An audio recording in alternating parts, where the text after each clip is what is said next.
went to Lisbon with some of my old school friends. Not absolute lads. They're nice guys. We've been friends for years, since school. They have a nickname for me, which is the Duchess, which I love as a nickname. It fits.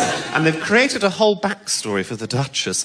The Duchess has a butler called René. I don't know why it's called René, but I love it. And René will provide people for the Duchess to make love to that he's found on Tinder. I'm obsessed with Tinder. If you don't know what it is, it's a dating app, and you get a little picture of a human, and if you like the look of them, I know sometimes they're not human.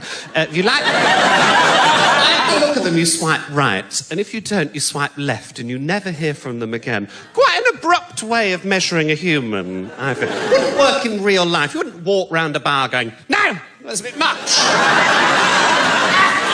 Maybe you wouldn't know how you live your lives, but... yeah, they're nice guys. They're nice guys. Been friends for a long time. But there was a new guy on the stag who I'd not met before.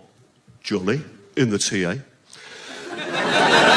Johnny actually works mainly in financial services, but he went on about the TA a lot. I don't even know what it stands for. I think it just means the army. I don't know. How would I describe Johnny? A full twat would be about right.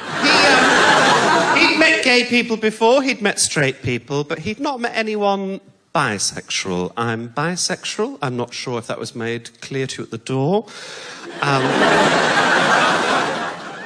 My first kiss, when I was about 16, was with a woman. We were both very drunk, and she burped in my mouth. And that triggered my gag reflex, so I was then sick on her shoes. No, chill out, they're only from New Look. But it made me think for a long time that I was full gay, because I thought that women made me physically sick. That's what I thought for a long time. So I get that it's confusing. I'd happily have a conversation with anyone about it at any point. I think it's fascinating, sexuality. I think it's something we should talk about more. But Johnny, in the TA, his response to his confusion was to sort of try and bully me. And it was the worst form of bullying because it was a sort of undercurrent, but you couldn't prove it, but it was constant. And it was things like, I think this reveals a lot about him. Every time he got drunk, he kept getting his knob out and showing it to me, going, oh, you like that, don't you? It's like, bloody don't like it, Jesus. Absolute car crash of genitalia. His knob did to my knob. You know when you touch a snail on its eye and it goes... Wow!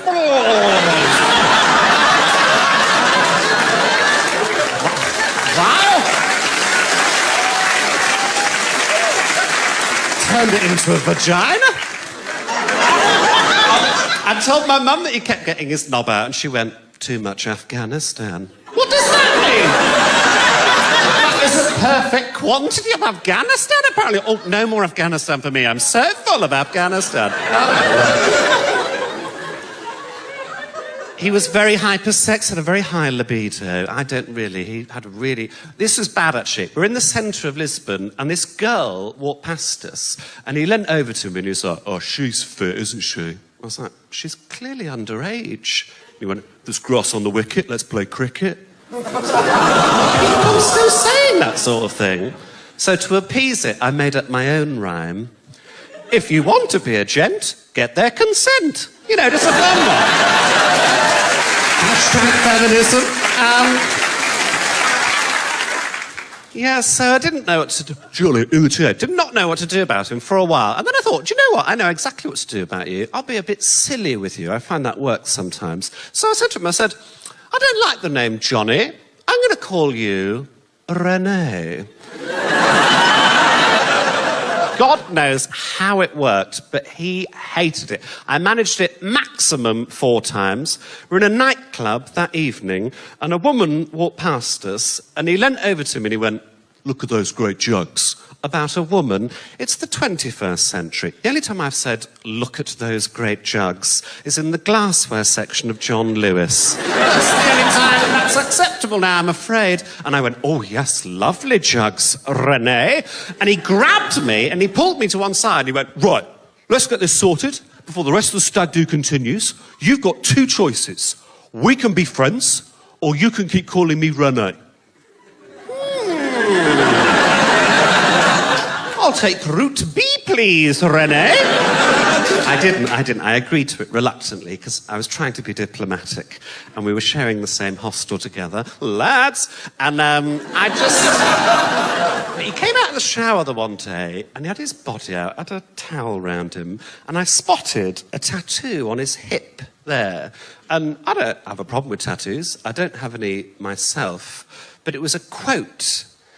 And I said to him, oh, can I see what that quote is, Johnny? And he went, oh, yeah, a few of the lads in the unit, we got drunk and got tattoos together. Can't remember what it means exactly. It's a cogito ergo sum, which I think means, I think I am. Now, some of us may know this. It means I think, therefore I am, so he was close. And I thought about it for a minute, and I said, Johnny, you do know that quote's by a guy called Descartes? You do know Descartes' first name was Rene? What? I was like, Google it. And he Googled it. So, fuck off. He just scratch it out. I was like, in for a penny, in for a pound. So I said, you do know Descartes was a very prominent homosexual. He wasn't. I just made it up. And what that quote means is, I think, therefore I am. And what it means is, even if you think just a little bit that you're gay, you are gay. That's what it means.